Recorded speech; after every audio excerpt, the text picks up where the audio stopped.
Welcome to the Beyond the Music podcast. We are on episode 5. My name is Brian, and with me again is Ian. Hey there. Today's episode is on the brilliant strategy game Civilization VI. And we've got so much to talk about that this is actually going to be in 2 parts. Today will be part 1, and we're going to go over our top 5 themes for Europe and the Americas. And then next week, we'll give our top 5 for Asia, Africa, and Oceania. So to get started, let's go over some of the background on the composers for this game. So for this game, there was actually 3 composers rather than just one like you would commonly expect. They were Jeff Noor, Roland Rizzo, and Phil Boucher. So Jeff Noor was the primary, but the other 2 Right, assisted. yeah, they all had different kind of roles. So Jeff was he was kind of in charge of writing most of the main themes, whereas Rizzo took on a lot of the ancient writings, and then Boucher. Yeah, Boucher, he did a lot of the EDM kind of work, which he added in to make like the more futuristic sounding tracks. They have their own specific eras they were good at. Which one? Right, and that leads us into the next section where we talk about kind of the 4 eras and how they were broken down and such. So throughout the game, what you'll get an ancient track, a medieval track, an industrial track, and then an atomic theme. And they all sort of build on each other. And so how this works is in Civilization, you are given a list of countries to select to start your empire. And when you select your country, the game starts up and there's no music. You're only given some settlers to decide where you want to settle your land. And then when you click the settle button, the theme begins, only it's very light. It's a very light theme. The way it has like a lot of instrumentation things they use here. So it starts off with a solo instrument, one that's actually like a native instrument to that country or civilization. And then from there, it goes on to the medieval theme where it adds in different sorts of instrumentations. For like European countries, it definitely sounds some strings and things like that. Yeah, some kind of folky instruments. And then you get to the industrial theme. And that's where you're going to get the full orchestrated pieces where you'll have, an entire, like a traditional orchestra. And then so for the atomic, which is the last one, that's where you start getting the EDM tracks underneath to give it this real futuristic sound. Right. He just takes the industrial themes and kind of adds over top of it some additional sounds. Yeah. So by the end of the game, you've started with this real simple theme. And by the end, you have this real expansive theme going. And so, for example, if you selected the Aztec Empire, it begins with a traditional Aztec flute. And I'll play it on the piano. It's around a perfect fourth, but it uses a lot of flutters, which it's hard to replicate on a piano, but these flutes are traditional to Aztec music. And so it starts with that, and then as you get into the medieval era, it starts adding in cello parts underneath that main Aztec melody to give you more of a sense of expansion. And also these themes playing through them, they're meant to kind of be supporting because they're not the main thing that focuses. It kind of act as like sort of an ambient background theme, but the melodies are also very memorable and such. And you did some more research on that. Yeah, so these themes, they have to be vague enough to be background music, but not prominent enough to overtake you. If they were too in your face about it, the player would listen to it and be distracted, and it would get annoying if you're playing a game 60 hours and you just hear the main theme. And so they hide this by doing it in different ways. So for example, if a player was to discover new technology or build a new city, the theme would be very prominent in the mix. On the other hand, if the player was exploring and going, looking around the map, not really doing anything specific, you'd hear more ambient noises like birds and wind and ocean sounds, and the theme would be real under the mix. So you still get a sense of it's there, but it's not in your face as if you discovered something. Well, now that we have the foundations down, we're going to move on to our top 5. So what do you have for number 5 for me, All right, Brian? number 5 is Germany, which is... We tried. We got on Google Translate. We tried, but we couldn't pronounce the name. It translates to I Dreamed a Dream This Night. And it's an old German folk song, which we'll see is a very common theme. No pun intended. I think that's a pun, right? But yes, throughout all of these, yeah. they use a lot of traditional themes. And in this podcast, we're actually going to be breaking down some of the historical influences that kind of influenced writing these and where they kind of came from. So for the German theme, I Dream This Night, it's about a dream dealing with death, and it's the exact date it was written is generally unknown, but it became popular by Friedrich Nicolai in the, I believe, late 1700s. He was a writer and a lyricist, and he published this book, and it was in it. And so it started being taught in choirs and schools in the 1800s. So, the curriculum for students, they began learning this folk song. And then the composer Brahms used it in the mid-19th century, and that's, kind of where it's really became popular. Exactly. But it was used in this game. It's really neat callback to a really traditional type folk tune. So now that we've set up the history on it, here's what it sounds like.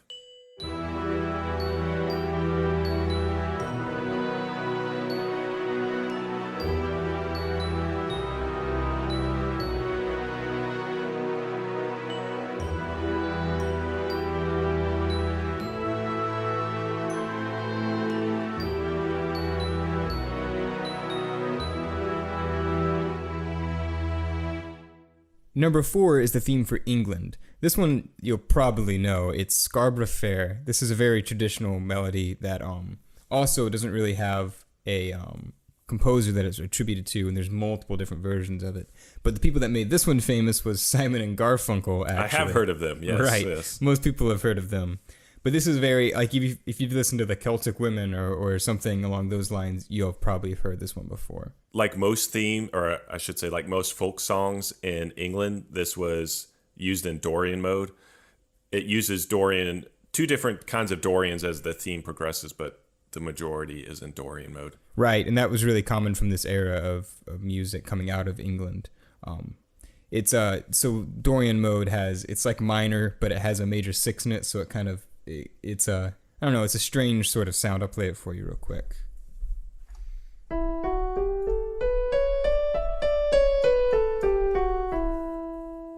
Yeah, so you can hear it's, like you say, it's minor, but not, it's not as aggressive as maybe harmonic minor would be. And the other English tune, Greensleeves, uses it. Right, yeah, it's very common. The lyrics to this are also kind of funny. It's about a man telling his former lover to do these impossible tasks to win back his love. And then there's some versions of it where like the woman, it can be like a duet where they go back and forth saying these impossible tasks that you can never physically do. It's kind of an interesting little concept for the lyrics. One thing I appreciated more as we got into this research is about how these folk songs can get passed down. So we highlighted in Germany how, a writer was just writing in his book and it got published and put into schools, and now it's getting passed down. The composer Brahms is using it. Scarborough Fair is being used, and, Simon and Garfunkel take it and they make it their own. And so now this folk tune, famous for England, is getting passed down so the more generations can hear it. And it's very interesting how these get passed down. So here's what it sounds like. This is kind of based off of the ancient theme, actually.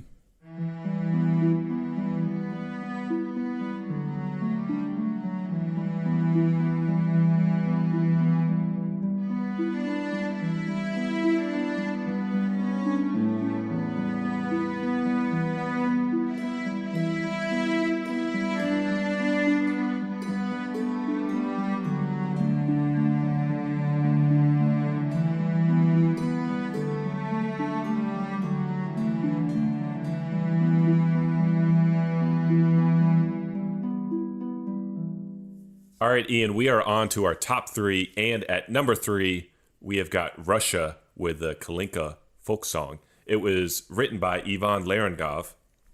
Somewhere in the 1800s. It's a very traditional Russian folk song that's pretty famous. Yeah, there. with these folk songs, it's hard to pinpoint exactly. Yeah, exactly when they were written, but they've been around forever and they're very loved by the countries they're from. So what's really interesting about this particular one is it uses fifth mode harmonic minor. Surprise! Yeah, well, that's the third time that we've used. It's been a running theme on this show. I know, on this show. We keep talking about it. We're not intending to do this. It just keeps showing up. So that's a good tip for you. If you want to write a theme, start with fifth mode harmonic minor. So, again, if you're not familiar with it, I'll go ahead and play it for you.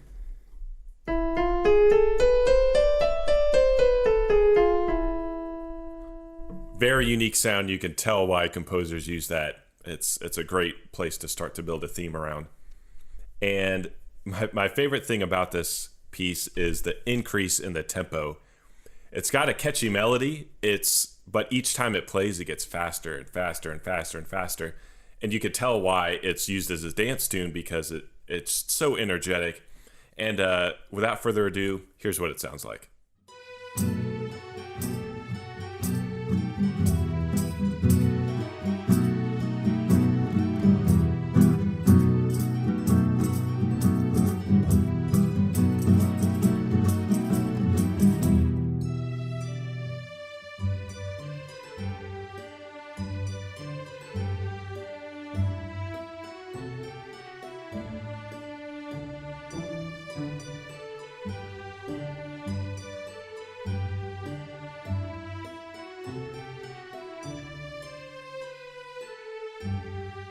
Now, if you think that theme sounds familiar, it was also, well, it inspired the soundtrack for Tetris. Right. So here's what the Tetris theme sounds like.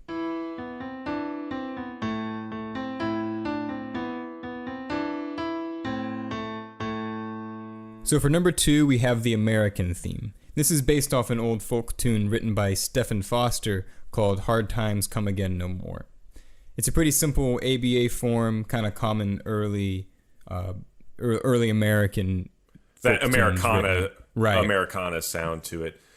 He lived from 1826 to 1864, and you found out he actually has a very sad way he passed away. Right. He died at age 37, and it's pretty awful. But he got sick and he was really weak, and he fell and somehow cut his neck, I believe, and his writing partner found him, like in a pool of his own blood, and they took him to a hospital. But it was probably an issue of, if it happened today, he'd have been fine. But 3 days later, he passed away from it.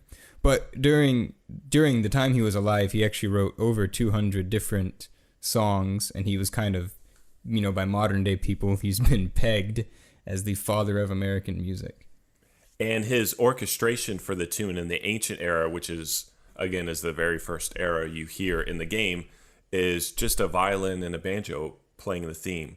And then as it moves into the industrial era, it begins to change the arrangement. Right. Then when it becomes a full orchestration, obviously Stephen Foster wasn't writing for full orchestra. So they thought, okay, we've taken Stephen Foster to be the guy who writes the main melody that we're going to use for the American theme, but they needed something that would evoke American sound. So they went to Aaron Copland, because he's kind of the American composer. I think that is why it's so high on the list for me, is that a lot of the other themes took a folk song and then made it part of the country, where this took a folk song and then implemented it with a composer famous for American music. So you get both of those elements coming together, and you get elements of Copland and of Foster's music together, and it's very evocative of that Americana, Midwest, Dust Bowl, that sound. It's just great. Right. And so a couple of the things that they used, so Aaron Copland has a lot of droning, kind of like open fifth sounding. Yeah, he's got a lot of sounds like this. So root, fifth, root, that kind of, like you were saying, open space sound. But a lot of it too is, a lot of stuff I've listened to, he has a lot of high kind of sort of almost kind of ethereal sounding ambient type stuff. And one of the things he's really known for is having oboe and clarinet solos, which they definitely used in this recording. Another element that this theme uses is fanfare for the common man. That the fanfare for the common man uses a lot of elements that we've talked about so far, and the composers use that in the civilization theme for America, just to drive home that Aaron Copland sound without necessarily taking his tunes like some of the other themes we've looked at, just the style in which he wrote and the instrumentation to infuse it into these melodies.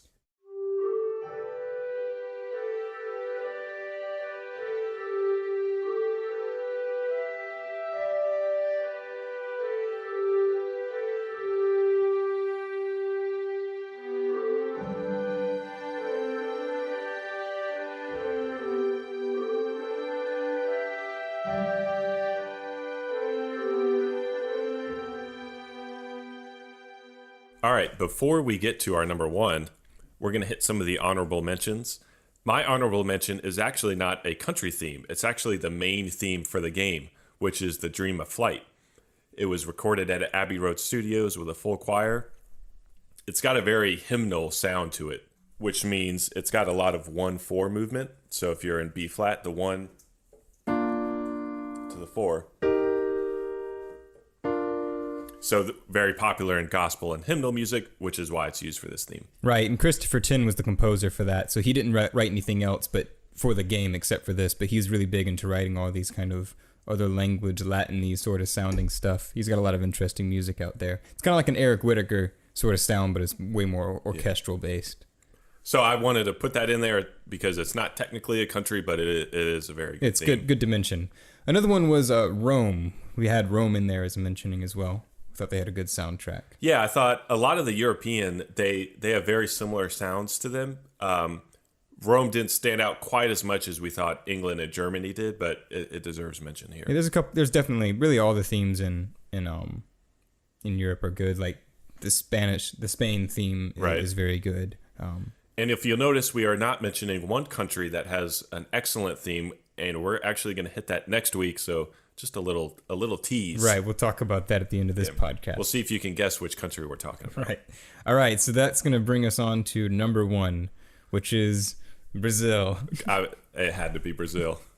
So it's so much fun. It really is. So I guess we'll go ahead and play this one up front. Yeah, let's play it.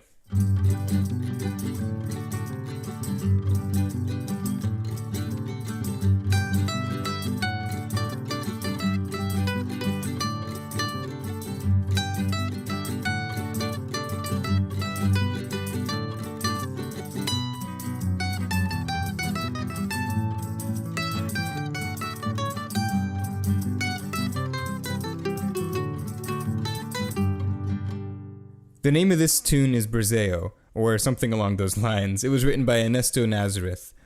He was born in Rio de Janeiro, and he actually studied piano originally, but he's absorbed all this kind of influence from European composers such as Chopin, but also these kind of like Cuban type rhythms and other things like bossa nova style samba and things like that. And this arrangement of it is just so fun to listen to. You know, I mentioned at the top that these themes would try and steer away from really catchy, memorable melodies because you didn't want to bore the listener. However, if you have a melody that is so good that you want to listen to it over and over, it's okay if you hear it. Like Brazil, I've played the game a ton. I've heard it over and over, and it never gets tiring. It's so catchy to listen to.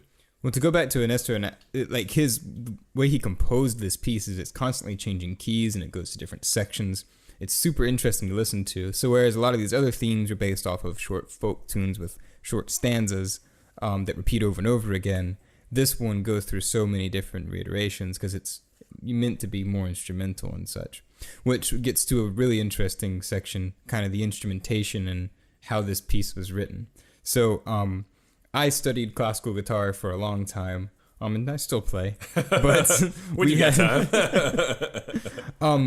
I had a master class once with a guy named David Burgess, and he was studying a bunch of Brazilian guitar at the time.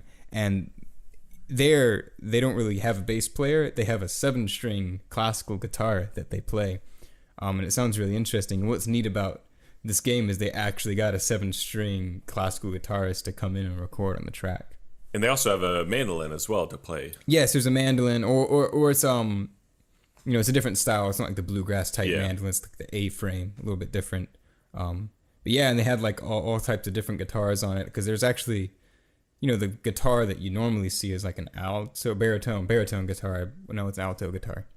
Anyways, they had like these little bitty guitars and stuff that they were playing on. You get all these neat sort of sounds mixed in there. This is again, we mentioned at the beginning where the composers would try and infuse elements and instruments of the country into these themes. This is the perfect example and one of the reasons why it's number one. And Brazil has such a unique sort of sound in their music and their dance and all of that stuff. So it stands out I think, from all the other ones, especially during this. We're hitting mostly Western influenced themes in this particular one. And you mentioned how it changes keys a lot.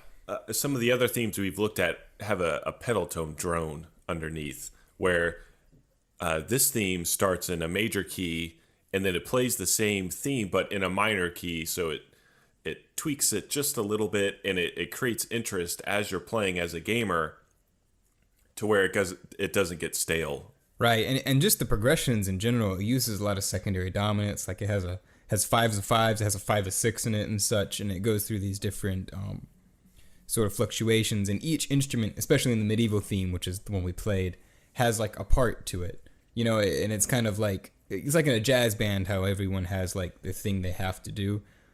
These players pretty much improvise through this tune, and it's so fun to listen to. Yeah, some of the other ones, as I mentioned, the pedal tone, but it'll just be a drone almost, where in the rhythm section, where this rhythm section has a real moving bass line, moving chords, these jazz elements, like you said. That's why it's number one, and it's just brilliant. All right, that wraps up part 1 of our discussion of Civ 6 music. And again, part 2 is next week, and we've got Asia, Africa, and Oceania, and a bonus country. Right, coming out of the Mediterranean region. Very important to music in general, which is why we're saving it for last. Right. So if you want to check us out, we've got a Facebook page called Beyond the Music Podcast. Search us on Facebook. Maybe future topics or things you want us to hit in the podcast itself, things you want to hear some more about. And also we have some YouTube channels for you to go check out.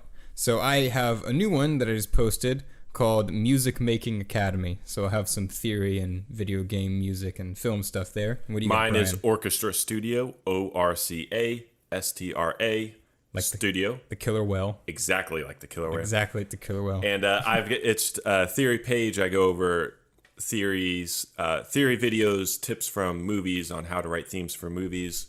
I'd also like to give a shout out to my sister. She helped us out with some of the more informational aspects of this episode. She has a travel blog called thenextgreatadventure.net. Check it out. She just went to Iceland. She's got some great pictures from there. Thank you for listening, and we'll see you next week for part 2. Thank you.